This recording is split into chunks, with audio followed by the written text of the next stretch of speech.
네, 안녕하십니까 여러분. 대현TV 진행자 김대현입니다. 자, 오늘은 대한민국 공무원 피살 및 시신 훼손 사건, 그 아들의 가슴 먹먹한 편지를 읽어드리도록 하겠습니다. 존경하는 대통령께 올립니다. 대통령님 안녕하십니까? 저는 이번에 연평도에서 북한군에게 억울하게 피격당한 공무원의 아들입니다. 현재 고등학교 2학년에 재학 중이며 여동생은 이제 8살로 초등학교 1학년입니다. 여느 때와 다름없이 통화를 했고 동생에게는 며칠 후에 집에 오겠다며 화상통화까지 하였습니다. 이런 아빠가 갑자기 실종이 되면서 매스컴과 기사에서는 증명되지 않은 이야기까지 연일 화제거리로 나오고 있습니다. 아무것도 모르는 어린 동생과 저와 엄마는 매일 고통 속에서 살고 있습니다. 한 가정의 가장을 하루아침에 이렇게 몰락시킬 수 있는 자격이 누구에게 있는지요? 저희 아빠는 늦게 공무원으로 임용되어 남들보다 출발이 늦었던 만큼 뒤처지지 않기 위해 더 열심히 일하셨습니다.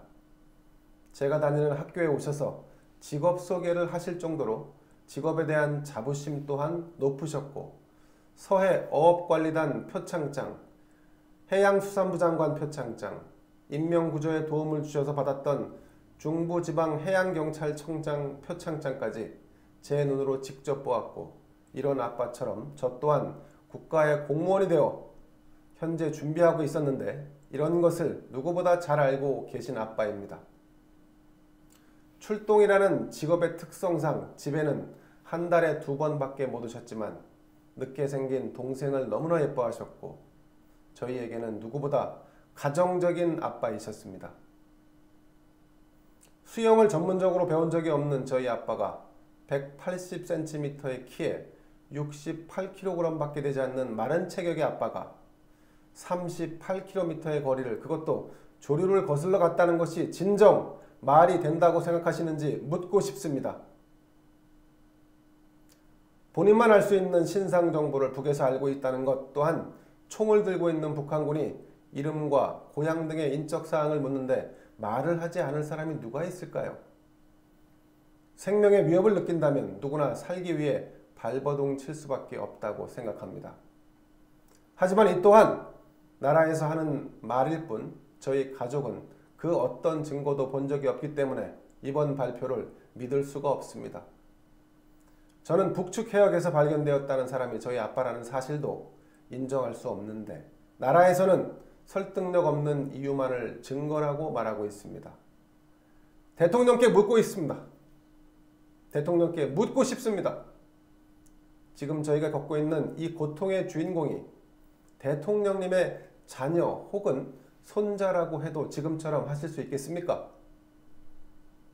아빠는 왜 거기까지 갔으며 국가는 그 시간에 아빠의 생명을 구하기 위해 어떤 노력을 했는지, 왜 아빠를 구하지 못하셨는지 묻고 싶습니다. 이 시대를 살아가야 하는 저와 제 동생을 몰락시키는 현 상황을 바로잡아 주십시오. 평범했던 한 가정의 가장이었으며 치매로 아무것도 모르고 계신 노모의 아들이셨습니다. 직업에 대한 자부심이 있으셨고 광복절 행사, 3.1절 행사 참여 등에서 아빠의 애국심도 보았습니다. 예전에 마트에서 홍시를 사서 나오시며 길가에 앉아 계신 알지 못하는 한 할머니께 홍시를 내어드리는 아빠의 모습을 본 적이 있습니다. 표현은 못했지만 마음이 따뜻한 아빠를 존경했습니다. 어린 동생은 아빠가 해외로 출장 가신 줄 알고 있습니다. 며칠 후에 집에 가면 선물을 사준다고 하셨기에 아빠가 오기만을 기다리며 매일 밤 아빠 사진을 손에 꼭 쥐고 잠듭니다. 이런 동생을 봐야 하는 저와 엄마의 가슴은 갈기갈기 찢어지고 있습니다. 왜 우리가 이런 고통을 받아야 합니까? 대한민국의 공무원이었고 보호받아 마땅한 대한민국의 국민이었습니다. 나라의 잘못으로 오랜 시간 차디찬 바닷속에서 고통받다가 사살당해 불에 태워져 버려졌습니다. 시신조차 찾지 못하는 현 상황을 누가 만들었으며 아빠가 잔인하게 죽임을 당할 때 이 나라는 무엇을 하고 있었는지, 왜 아빠를 지키지 못했는지 묻고 싶습니다. 대통령님께 간곡히 부탁드립니다. 저와 엄마, 동생이 삶을 비관하지 않고 살아갈 수 있도록 아빠의 명예를 돌려주십시오. 그리고 하루빨리 아빠가 가족의 품으로 돌아올 수 있도록 도와주십시오. 2020년 10월 6일 실종자 공무원 아들 올림. 자, 저는 이 대목에서 다시 묻습니다. 문재인 대통령은 대한민국 공무원이, 대한민국 국민이 적국 북한에 의해 죽임을 당하고 불태워질 때 무엇을 하고 있었습니까? 대통령이 관련 사안에 대해 첫 보고를 받은 날짜와 시간은 9월 22일 오후 6시 30분경입니다. 이후 공무원 이씨가 죽임을 당하던 그 시각 9시 30분까지 약 3시간가량 어디서 무엇을 했는지 밝히시길 바랍니다. 만약 아무런 조치도 취하지 않았다면 헌법상 대통령의 성실한 직책 수행 의무, 그리고 국가공무원법상 성실 의무를 위반한 것으로 대통령 자격이 없음을 밝히는 바입니다. 국민의 생명과 재산을 지키는 일이 대통령으로서 최우선 책무임에도 그것을 소홀히 했다면 중차대한 헌법 위반이자 법률 위반입니다. 대통령은 헌법 제10조에 의거 국가적 재난과 위기 상황에서 국민의 생명과 안전을 지켜야 할 생명권 보호 의무가 있습니다. 지난 2016년 박근혜 대통령 탄핵소추안에도 이와 같은 내용이 동일하게 기술되어 있습니다. 국가공무원법 56조에 따르면 모든 공무원은 성실히 직무를 수행하여야 한다. 공무원의 성실 의무를 규정하고 있는 바 대통령을 포함 모든 공무원은 이를 위반할 경우 징계 사유가 됩니다.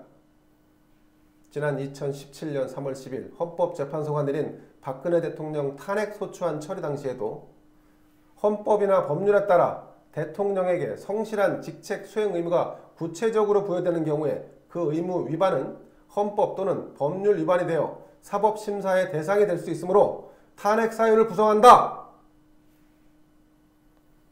문재인 대통령은 고등학교 2학년의 물음에 답하시기 바랍니다.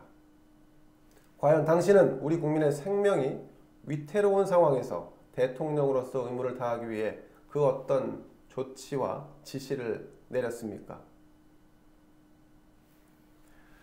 김대현은 여기서 한 발 더 나아가겠습니다. 문 대통령에게 요구합니다. 사살된 공무원 이 씨의 첫 서면 보고를 받고 나서 대면 보고가 있을 때까지 약 14시간 동안 당신의 행적을 소상히 분단위로 국민 앞에 밝힐 것을 촉구합니다.